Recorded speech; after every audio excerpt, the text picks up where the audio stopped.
1200 plus reports.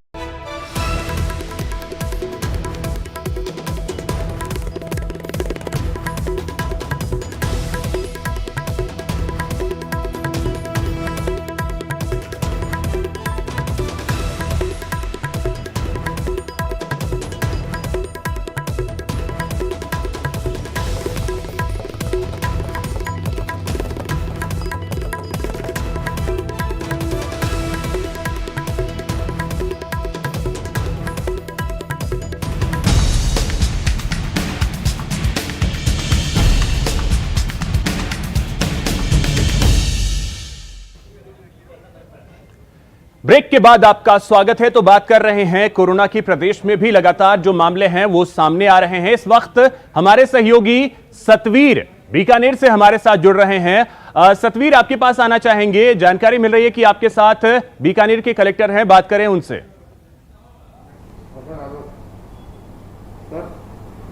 जी बिल्कुल। पहले तो मैं आपको बता दूं कि बीकानेर के लिए राहत की खबर है कि जितने जो 36 जो मामले थे पॉजिटिव वो नेगेटिव हो चुके हैं और इससे ये बीकानेर कोरोना मुक्त यहाँ पर जिला बन चुका है। जिला कलेक्टर कुमारपाल गौतम लगातार जुटे हुए हैं और जिस तरीके से जो प्रशासन ने काम किया है वो काबिले तारीफ है और उन्हीं के कारण से ये ऐसा हुआ है कि सभी जो पॉजिटिव जो मरीज थे वो नेगेटिव आ चुके हैं। हम जिला कलेक्टर कुमारपाल गौतम से बात कर लेते। सर पहले तो बहुत बहुत शुभकामनाएं। सर किस तरह के देखते हैं, क्योंकि एक राहत की खबर बीकानेर के लिए? देखिए, अभी ये तात्कालिक रूप में अगर इसको देखें तो आज की डेट में कोई पॉजिटिव नहीं है, लेकिन अभी लड़ाई जारी है। अभी जो है सतर्कता और सावधानी उतनी ही जरूरी है। कर्फ्यू की पालना है, चाहे लॉकडाउन की पालना है, वो पालना अभी भी उतनी ही जरूरी है और लोगों को करनी चाहिए। घर से बाहर निकलें तो मास्क लगा के रहें, सोशल डिस्टेंसिंग का पालन करें, तभी ये जो है हम इसको कोरोना मुक्त रख सकते हैं। तो जिला प्रशासन पूरी तरह से डटा हुआ था। प्रत्येक अधिकारी कर्मचारी सभी की बात कर ले तो पूरी तरीके से डटे हुए थे। पुलिस प्रशासन भी डटा हुआ था। एक मान सकते हैं कि आगे इसी तरीके से जो काम है वो चलेगा ताकि एक अच्छी मुहिम के तहत प्रदेश से इस कोरोना को भगा दिया जाए। देखिए, सभी लोगों ने बहुत अच्छा काम किया, चाहे हमारे डॉक्टर्स है, नर्सिंग स्टाफ है, मेडिकल स्टाफ जिन्होंने घर घर जाके स्क्रीनिंग करी, सभी प्रशासनिक अधिकारी जिन्होंने कर्फ्यू के क्षेत्र में जो है, सभी पुलिस ऑफिसर जिन्होंने कर्फ्यू एरियाज में अच्छी ड्यूटी की, लॉकडाउन की पालना कराई, घर घर चाहे सामग्री वितरण की बात हो या अन्य व्यवस्थाएं हैं जो सुगम कराई। तो इसी तरह सब लोग अभी पूरे लगे हुए हैं और आगे भी इसी तरीके से काम करना बहुत ज़रूरी है। और अभी इसको कोई विजय या इस तरह से नहीं मान के, इसको एक पड़ाव मान के आगे इसमें पूरी मेहनत करने की आवश्यकता रहेगी। तो अभी मान सकते जो पॉजिटिव कितने मरीज थे और कितने अभी नेगेटिव हो चुके हैं और जिला किस तरह से मुक्त हुआ है, इसके बारे में? देखिए, अभी तक जो पॉजिटिव केसेस डिटेक्ट हुए थे वो 37 हुए थे, जिसमें एक जो है डेथ के बाद डिटेक्शन हुआ था।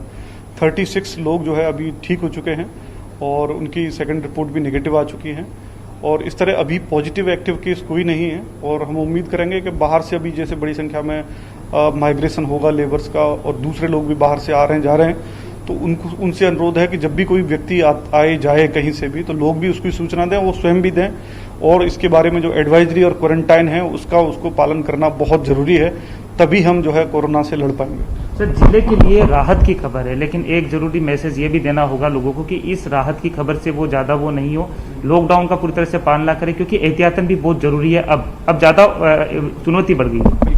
मैं जैसे पहले कह रहा था, ये कोई ऐसा नहीं है कि कोई हमने कोई कोरोना से जीत लिया या ऐसा हो गया। ये एक पड़ाव है, लेकिन इसको मेंटेन रखना बहुत जरूरी है। इसके लिए कोई सोशल डिस्टेंसिंग की पालना है, चाहे जो है मास्क लगाना है या जो एडवाइजरी है इसके बारे में उसकी पालना बहुत जरूरी है, तभी जो है हम आगे तो भी। ये अच्छी खबर बीकानेर से जो सामने आई अच्छी बात है, लेकिन अब मूवमेंट जो होगा मजदूरों का उसको लेकर के भी सजग रहने की जरूरत है।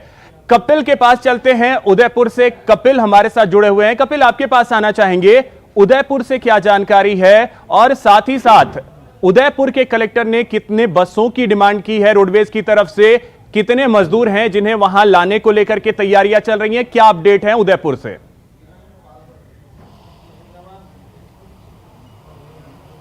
देखिए, उदयपुर जिला कलेक्टर ने जैसे ही मुख्यमंत्री की ओर से प्रवासी मजदूरों को लाने और ले जाने की बात रखी गई, उसके साथ ही पूरा प्रशासनिक अमला पूरी तरह से अलर्ट पर आ गया और कल खुद कलेक्टर ने सभी जो जिले से लगती हुई सीमाएं हैं वहां पर जाकर व्यवस्थाएं देखी है, क्योंकि जब प्रवासी मजदूर आएंगे तो वो जिले की सीमा तक आएंगे और उसके बाद में जब उन्हें अंदर लाना होगा तो उसके पहले किस तरह से उनका मेडिकल चेकअप किया जाना है, क्या उचित दिशा निर्देश दिए जाना है, वो कल जिला कलेक्टर ने पूरा मैराथन एक दौरा सभी सीमाओं का किया और उसके बाद में निर्देशित किया। करीब 850 श्रमिक उदयपुर में है जिन्हें बाहर भेजा जाना है, और इसके साथ ही काफ़ी बड़ी तादाद में जो श्रमिक है वो उदयपुर आने हैं, तो उसको लेकर जिला प्रशासन पूरी तरह से मुस्तैद है। कोरोना की अपडेट की अगर हम बात करें तो कोरोना में कल उदयपुर में 5वां मरीज सामने आया। एक और मरीज कोरोना संक्रमित सामने आया है मावली के थामला गांव का। ये 2 दिन पहले मुंबई से आया था, और राजसमंद के नाथद्वारा के समीप करौली गांव में जो संक्रमित मरीज सामने आया उसका ये साला है, उसका रिश्तेदार है, और दोनों एक साथ मुंबई से ट्रक में बैठकर उदयपुर आए थे। उसी के संपर्क में आने के चलते ये जो 5वां संक्रमित मरीज है ये उदयपुर में सामने आया, और इसके साथ में ये 13 लोगों के संपर्क में आने की जानकारी आई है। तो प्रशासन ने उन 13 लोगों को क्वारंटाइन करते हुए उनकी जो कोरोना जांच है वो कराने की प्रक्रिया शुरू कर दी है। जी अभिषेक। बिल्कुल बिल्कुल, तो अब जो है वो तैयारियां की जा रही हैं मजदूरों को वापस लाने की और जो वहां फंसे हैं उन्हें वापस भेजने की। राकेश शर्मा हमारे साथ जुड़ रहे हैं इस वक्त जयपुर से। राकेश, आपके पास आना चाहेंगे, आपसे समझना चाहेंगे कि जयपुर में क्या स्थिति है, वहां कितने मजदूर हैं जो फंसे हुए हैं, इसको लेकर के क्या कुछ जानकारी है, साथ ही कितने ऐसे लोग हैं जो दूसरे राज्यों में फंसे हुए हैं जयपुर के या दूसरे जिलों में फंसे हुए जयपुर के, इसको लेकर कुछ अपडेट। बिल्कुल, देखिए अभिषेक, जिस तरीके से राज्य सरकार जो पहले से जो मजदूर हैं, प्रवासी मजदूर हैं, खासतौर पर राजस्थान में जो बाहर के मजदूर रह रहे हैं, चाहे उत्तर प्रदेश, बिहार, पश्चिम बंगाल, मध्य प्रदेश, जो पड़ोसी राज्यों के मजदूर हैं बड़ी तादाद में यहाँ पर जो है जयपुर में अभी भी लॉकडाउन के कारण फंसे हुए हैं। इनको सरकार लगातार लॉकडाउन पीरियड में इनको जो राहत सामग्री वो उपलब्ध करवाती रही है, चिकित्सा सुविधाएं उपलब्ध करवाती रही है। लेकिन अब चूंकि लॉकडाउन पार्ट 2 जब समाप्ति की ओर आ रहा है, तो लॉकडाउन इसके बाद सरकार की रणनीति क्या है, क्या कुछ करना चाहिए। तो प्रवासी जो राजस्थानी मजदूर हैं जो दूसरे राज्यों में फंसे हुए हैं, जो अपनों के पास आना चाह रहे हैं, तो उनके लिए सरकार ने बाकायदा यहाँ पर एक डिटेल बनवाई है पूरी तरीके से, यानी 400 बसें जो है अलग अलग जिलों से मांगी गई हैं। तो लगभग 20,000 से ज्यादा मजदूर ऐसे हो सकते हैं जो दूसरे राज्यों से राजस्थान में आने की चेष्टा लॉकडाउन पार्ट 2 के दौरान अभी कर रहे हैं। इसके अलावा बड़ी तादाद में पहले भी राजस्थान से बाहर सरकार ने गाड़ियां लगाकर जो बाहर के मजदूर यहाँ रह रहे हैं उनको भेजने की कोशिश की थी। अभी भी हजारों की तादाद में यहाँ पर जो है बाहर के मजदूर अभी ठहरे हुए हैं, जिनको सरकार बाकायदा सारी सुविधाएं मुहैया करवा रही है। लेकिन इनको अपनों के पास जाना है तो ऐसी व्यवस्थाएं सरकार करने की तैयारी कर रही है, और उनको वहां भेजने की व्यवस्था भी जो है करेगी। चूंकि हजारों की तादाद में छात्र जो है वो कोटा से दूसरे राज्यों में भेज दिए गए हैं।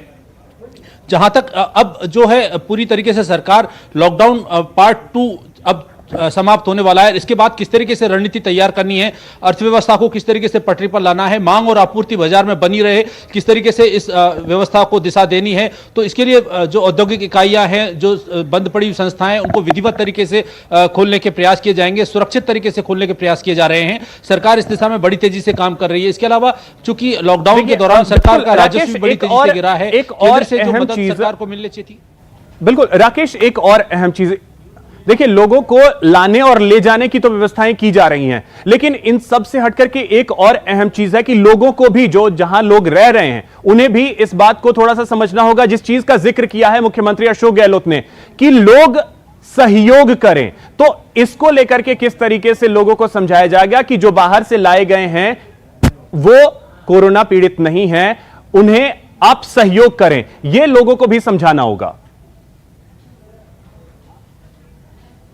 बिल्कुल, देखिए अभिषेक, मुख्यमंत्री ने साफ कहा है, चूंकि जो कोरोना अभी एक लाइलाज बीमारी है और इसका अभी तक इलाज नहीं है, तो जो लोग बाहर से आ रहे हैं उनके परिवार वाले यहाँ पर सुरक्षित हैं। जिस तरीके से सरकार लगातार जांच करवा रही है और हर एक व्यक्ति के लक्षण जानने की कोशिश कर रही है, तो वो लोग जो आ रहे हैं उनके लिए सावधानी की जरूरत यह है कि वो यहाँ आकर अगर वो खुद संकट में है, खुद की जाँच करवाएं, तो अपने जो करीबी लोग हैं जिनके पास वो आ रहे हैं दूर दराज इलाकों से, उन पर किसी तरह का संकट खड़ा ना हो। तो ऐसे में उन लोगों के लिए सेल्फ क्वारंटाइन होने की जरूरत है। दूसरा, अपनों के पास जाने के लिए उतावलापन ना दिखाएं। कई बार लोग लॉकडाउन तोड़ने के बाद जो सरकार के नियम के विरुद्ध जाने के प्रयास करते हैं, या पिछली बार जैसा देखा गया था कि जब सरकार ने लोगों को बाहर भेजने की कोशिश की थी तो बस स्टैंड पर हजारों की तादाद में लोग जुड़ गए थे, तो प्रशासन को उन लोगों को संभालना बहुत मुश्किल हो गया था। एक व्यवस्थित तरीके से अगर सब लोग यहाँ आना चाहते हैं तो सरकार इस दिशा में कार्य कर रही है। चूंकि बिल्कुल सरकार दिशा में काम कर रही है और ये अच्छी चीज है, इसके परिणाम भी कई जगहों पे मिल रहे हैं। बहुत बहुत शुक्रिया फिलहाल